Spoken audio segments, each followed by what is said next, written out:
Hello everyone, स्वागत है आपका। आज हम बात करने वाले हैं कि वन अपराध के प्रकार। कहने का मतलब है कि किन गतिविधियों को आप वन अपराध बोलोगे। कौन सी घटना ऐसी है जिसे देख के आप ये समझ जाओ कि आपके जंगल में अपराध हुआ है, आप अपराध पंजीबद्ध करें। ठीक है, तो हम बात करेंगे। इसके पहले हम क्या देख चुके हैं, अपराध किसे कहते हैं, अपराध के कारण क्या हैं, और साथ ही देखा था हमने कि अपराध कितने प्रकार के होते हैं। तो यदि आपने ये वीडियो नहीं देखा तो आप देख सकते हैं, तो आपका बेसिक क्लियर हो जाएगा। ओके, तो चलिए शुरू करते हैं अपना लेसन। सबसे पहले बात करते हैं वन अपराध के प्रकार। कहने का मतलब ये है कि कौन कौन सी चीज़ों को आप अपराध बोलेंगे। तो सबसे पहले पेड़ों की कटाई। आपको भी पता है जंगल कटाई, लगातार जंगल कट रहा है, कम हो रहा है, तो पेड़ की कटाई यदि आप हो रही है तो उसको आप वन अपराध मानेंगे। जंगल में आग लगाना वन अपराध की श्रेणी में आता है। ठीक है, इससे आपके जीव जंतु को भी नुकसान होता है, नई जो जनरेशन पैदा होती है वो भी खत्म हो जाती है, तो जंगल में आग लगाना भी अपराध है। अवैध चराई, यानी जो आपके प्रतिबंधित क्षेत्र होते हैं जंगल में, यदि उनमें कोई चराई कर रहा है तो अवैध चराई भी अपराध की श्रेणी में आएगा। कई बार क्या होता है, आपने प्लांटेशन लगाया, ठीक है, गांव वाले चरवाहे क्या करते हैं, प्लांटेशन की जो फेंसिंग है या जो भी आपने सुरक्षा के लिए उसमें लगाया वो तोड़ के अपने जानवर अंदर कर देंगे, शाम होंगे वहां से निकाल के ले जाएंगे। तो अवैध चराई बोर्ड भी लगा रहता है कि चराई प्रतिबंधित क्षेत्र। तो ऐसे क्षेत्रों में यदि कोई चराई कराता है तो आप अपराध पंजीबद्ध करेंगे और अपराध की श्रेणी में आएगा। ठीक है, अवैध रेजिन टेपिंग, जिन क्षेत्रों में क्या है, जैसे हम मध्य प्रदेश में अमरकंटक की बात करें, यहाँ पे क्या है, पाइन के वृक्ष हैं, ठीक है, उनसे रेजिन निकलता है। ये जो ये वाली इमेज है जो आपको दिखाई गई है, ये रेजिन है। ठीक है, ये रेजिन निकालते हुए दिखाया गया कि किस तरह रेजिन निकलता है पाइन से। तो कई बार क्या होता है, जो अवैध तरीके से रेजिन निकालेंगे वो क्या करेंगे, बहुत ज़्यादा नुकसान पेड़ को पहुंचा देंगे, उल्टा सीधा उसको छील देंगे, बाद में क्या है, पेड़ सूख जाएगा। ठीक है, तो जो अवैध तरीके से रेजिन निकालने का काम करें, ठीक है, वो भी अवैध की श्रेणी में आएगा, तो आप इनके विरुद्ध अपराध पंजीबद्ध कर सकते हैं। दूसरी इमेज देखो, इसको गर्डलिंग कहते हैं। आप जब जंगल में जाते होंगे कई बार देखोगे चरवाहे वगैरह को, वो क्या करते हैं, कुल्हाड़ी से पेड़ को चारों तरफ से एक गोला बना दे, सर्किल की तरह काट देते, ताकि ये जो नीचे का जो हिस्सा है इसका बार्क और जो ऊपर का बार्क है एक दूसरे के बीच में स्पेस खाली कर दिया, ताकि धीरे धीरे अब ये क्या होगा, पेड़ सूख जाएगा, बाद में सूखी लकड़ी के रूप में इसको ले जाएंगे। और यदि आप मिल गए तो बोल देंगे ये जलाऊ लकड़ी पड़ी थी तो इसलिए हमने उठा लिया। तो कुल मिला के कहने का मतलब ये है कि चाहे कोई इस तरह से गर्डलिंग कर रहा हो, चाहे इस तरह से कोई टैपिंग कर रहा हो, ठीक है, ये सब अपराध की श्रेणी में आता है, और आप ऐसा देखोगे तो तत्काल आपको अपराध पंजीबद्ध करना चाहिए। ठीक है, तो अवैध रेजिन निकालना, ठीक है, वृक्ष को गर्डल करना, दोनों इमेज देख ली, ये वाली यहाँ पे गर्डल की है और जो दूसरी इमेज दिखाई गई है ये रेजिन टैपिंग की है। अतिक्रमण, जो इस समय सबसे बड़ी समस्या है वन विभाग के लिए।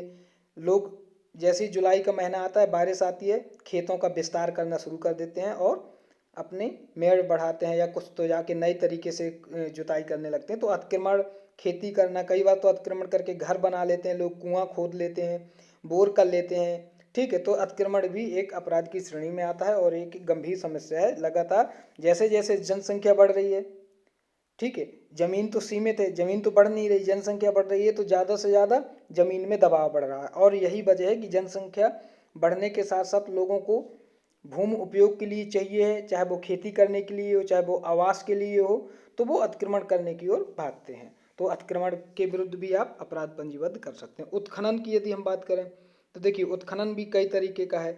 रेत उत्खनन जो सामान्य हर जगह होता है लगभग, पत्थर, यदि कोई पत्थर वाला एरिया है तो पत्थर भी लोग तोड़ के ले जाते हैं। मिट्टी, मुरुम, विभिन्न प्रकार के कई खनिज मिलते हैं, जैसे कहीं कोयला मिलता है तो कोयले का भी अवैध परिवहन होता है। तो ये सारी चीज़ें, उत्खनन भी अवैध गतिविधियों के अंतर्गत आएगा और अपराध पंजीबद्ध किया जा सकता है। ठीक है, जल स्रोतों में जहर डालना, इसका मतलब यह है कि कई बार आपके जंगली जानवरों को मारने के लिए पब्लिक क्या करती है, जहाँ वो मालूम होता है कि इस तालाब में या इस जो भी झिरिया होती है उनमें पानी पीने जहाँ भी आता है बाघ है या जो भी आपके, तो वहाँ पे जहर डाल देते हैं, और जहर डाल देंगे, जब वो जहरीला पानी पिएगा तो संबंधित जानवर मर ही जाएगा। तो कहने का मतलब ये है कि यदि ऐसा भी कोई कर रहा है तो उसके विरुद्ध भी आप अपराध पंजीबद्ध कर सकते हैं। या जल स्रोतों को प्रदूषित कर रहा हो कि ताकि जानवरों को पानी ना मिले तो वो बाहर आए, जो भी उनका तरीका हो प्रदूषित करके मारना या जहर डालना या कोई और भी हो कि उनके जल स्रोतों को नष्ट करना, तो ये सारी गतिविधियां क्या है, आपके वन अपराध की श्रेणी में आती है। विस्फोटक का उपयोग करना, कई बार शिकार के लिए भी विस्फोटक का उपयोग किया जाता है, कई बार मछली मारने के लिए भी जल स्रोतों में विस्फोटक डाले जाते हैं। ठीक है, तो कुछ भी तरीका हो सकता है जानवरों को परेशान करने के लिए, उनका शिकार करने के लिए, विस्फोटक है, बंदूक है, जो भी ऐसी गतिविधि आपको लगे कि आपके वन्य प्राणी को उनकी सुरक्षा के लिए, उनके आवास के लिए, उनकी लाइफ के लिए, जैसे पानी या उनका जो भी खाने पीने की जगह हो, हैबिटेट के लिए नुकसान हो रहा है, कोई कर रहा है, आप उनके विरुद्ध अपराध पंजीबद्ध कर सकते हैं। ठीक है, तो ये आपको ध्यान रखना है। इसके बाद हम बात करें अगला कि अवैध रूप से मछली पकड़ना। यदि आपके जंगल में कोई तालाब है तो वहाँ अवैध रूप से यदि मछली पकड़ी जाती है तो वो भी अपराध की श्रेणी में। शिकार तो मालूम है, किसी भी जंगली जानवर का शिकार करना अपराध ही है। वन्य प्राणी का मांस, हड्डी, चमड़ा, हाँ एक चीज़ और, ऐसा नहीं है कि कोई आपके चीतल का, सांभर का शिकार करे तभी अपराध है। यदि शिकार नहीं भी कर रहा है लेकिन उसके कोई अवशेषी अंग उसके पास मिलते हैं, या वो कहीं और से कहे कि मैंने शिकार नहीं किया, मैं खरीद के लाया हूँ, तो सिर्फ शिकार ही अपराध नहीं है, कोई भी अवैध, ठीक है, जो वन्य प्राणी से संबंधित अवशेषी अंग हो, मांस हो, हड्डी हो, चमड़ा हो, सींग हो, खून हो, उसका नाखून हो, सॉरी, और उसके दांत हो, या जो भी आप उनके बाल हो, जो भी आप मतलब जान सकते हो अवशेषी अंग आपके जानवरों के यदि किसी के पास मिलते हैं, और चाहे वो खुद लाया हो, मार के निकाले हो, या वो किसी से खरीद के लाया हो, दोनों अपराध माना जाएंगे। इनका क्रय विक्रय तब तक नहीं किया जा सकता जब तक किसी के पास लाइसेंस ना हो। यदि बिना लाइसेंस के कोई क्रय विक्रय करता है, मांस बेचता है, मान लीजिए जंगल से जानवर मार के मांस का विक्रय करता है, तो आप उनके विरुद्ध अपराध पंजीबद्ध कर सकते हैं, क्योंकि ये तस्कर होते हैं, तस्करी भी करते हैं, मांस खाया, उनके अवशेषी अंग निकाले और विदेशों तक भेजे जा रहे हैं इस समय। ठीक है, तो सबसे बड़ी बात आपको ध्यान रखना है कि सिर्फ शिकार नहीं देखना है, जंगली जानवरों के अवशेषी अंग भी पहचानना आपको आना चाहिए। यदि आप पहचानोगे तभी तो आपको समझ में आएगा कि ये खाल किसकी है, ये दांत किसका है, ये सींग किसका है, ठीक है, ये बाल किसका है, नाखून किसका है, तो आपको अवशेषी अंग देखना समझना आना चाहिए, तभी आप पकड़ पाओगे और अपराध पंजीबद्ध होगा। इसके अलावा जैसे आप देते हो लघु वनोपज, मान लीजिए सबसे ज़्यादा यहाँ पे अपन देखते हैं तेंदुपत्ता अपने एमपी में।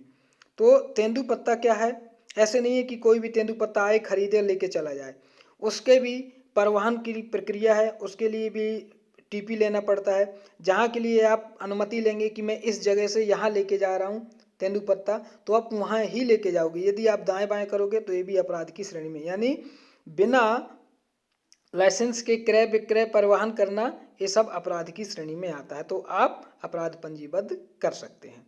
वन भूमि पर गैर बानकी उपयोग, यानी वन भूमि क्या है, जहाँ पे वन विभाग का रहता है, आप जहाँ पे कार्रवाई करते हो, ठीक है, वो वन भूमि है आपकी। अब वन भूमि में यदि कोई, आपको मालूम है कि आपकी बीट के नक्शा में वन भूमि दिखा रहा है, बीट मैप आप अपना देखोगे, यदि कोई लैंड वन भूमि है तो उसमें बिना अनुमति के कोई भी रोड है, पुलिया है, या डैम है, या आप कहें और जो भी कंस्ट्रक्शन होते जैसे यात्री प्रतीक्षालय भी, इस तरह की कोई भी गतिविधि भले वो सार्वजनिक हो, नहीं हो सकती। यदि करना है तो उसके लिए पहले अनुमति लेनी पड़ेगी, यानी वन भूमि में कोई गैर बानकी उपयोग नहीं किया जा सकता। गैर बानकी काम क्या होते हैं अभी मैं दिखा दूंगा लिस्ट, तो आप देख लेना कि गैर बानकी काम बस अभी के लिए यही सड़क देखो कि आपके जैसे क्षेत्र है तो जंगल से कोई सड़क निकलेगी तो बिना अनुमति के उसको पक्का करने लगेंगे, कई जगह नाले होंगे तो बिना अनुमति के जंगल का नाला होगा उसमें पुलिया बनाना, ठीक है, जंगल की जमीन में यात्री प्रतीक्षालय बनाना, या कुछ इस तरह की सामुदायिक भवन ही बनाना, तो आप बिना अनुमति के वहाँ नहीं बनाने देंगे। यदि नहीं कोई मानेगा तो अपराध पंजीबद्ध कर सकते हैं, नहीं तो उनको अनुमति लेने के लिए आप जानकारी दे सकते हैं कि आप अनुमति लेके निर्माण कार्य कर सकते हैं। वन भूमि का गैर बानकी उपयोग, वनोपज का अवैध परिवहन या बिना अनुमति के आप परिवहन नहीं कर सकते हैं, ठीक है। आपको कहीं वनोपज का परिवहन भी करना है, आपने खरीदा है सही तरीके से, जैसे कोई लकड़ी आपने खरीदी तो उसके लिए परिवहन के लिए आप टीपी ले लो। आपने तेंदुपत्ता आप किसी समिति से खरीद रहे हो, तेंदुपत्ता के लिए भी अनुमति ले लो। इसका क्या फायदा होगा कि आपको कोई रास्ते में रोक टोक नहीं करेगा। और यदि आपने अनुमति नहीं ली, खुद से ले गए, तो आप बता नहीं पाओगे कि कहाँ से लाए हो, कहाँ लेके जा रहे हो, तो वो अवैध होगा और अपराध पंजीबद्ध होता है। तो आप ये चीज़ देखोगे कि कोई परिवहन कर रहा है, क्या परिवहन कर रहा है, कहाँ से लाया है, कहाँ लेके जाएगा, क्या उसके पास दस्तावेज है खरीदी के। कोई लकड़ी यदि डिपो से खरीदेगा तो वहाँ का प्रूफ दिखाएगा, कहाँ लेके जाएगा, तो ये सारी चीज़ें आप चेक कर सकते हो। तो वनोपज का अवैध परिवहन या बिना अनुमति के परिवहन करना भी अवैध है। आरा मिल जो होती है, आरा मिल में भी समय समय पे जांच होती रहती है कि लकड़ी कहाँ से आ रही है, कितनी आ रही है, जितना आ रहा है क्या उससे ज़्यादा तो नहीं लकड़ी कहीं से कटवा के जंगल से तो आरा मशीन में आप निगरानी रख सकते हैं। प्राइवेट वनों के दोहन में भी लोक वाहन की अधिनियम का उल्लंघन, यदि किसी के घर में मान लीजिए सागौन लगा है तो बिना अनुमति के वो सागौन की भी कटाई नहीं करेगा, उसको भी अनुमति लेनी पड़ेगी। तो आपको ये भी ध्यान रखना पड़ेगा कि कोई ऐसा नहीं है कि घर की लकड़ी के नाम पे कोई जंगल काट के पूरा ले जाए, बोले मेरे घर में सागौन लगा है मैं घर का लेके जा रहा हूँ। तो ये चीज़ें भी इसलिए आपको देखना पड़ेगा कि कोई ला रहा है कोई चीज़ कहाँ से ला रहा है, और यदि ला रहा है तो क्या अनुमति और प्रक्रिया फॉलो करके लाया है या खुद से अपनी मर्जी से। तो ये चीज़ें भी सब आपको देखना पड़ेगा। प्राइवेट वनों के दोहन वाला हो गया। शहरी वृक्षों की कटाई, शहरी वृक्षों में क्षेत्रों में भी जंगल होता है, उनकी भी बिना अनुमति और जो भी प्रक्रिया है उसके तहत कटाई नहीं हो सकती। यदि होता है तो आप वहाँ भी अपराध पंजीबद्ध कर सकते हैं।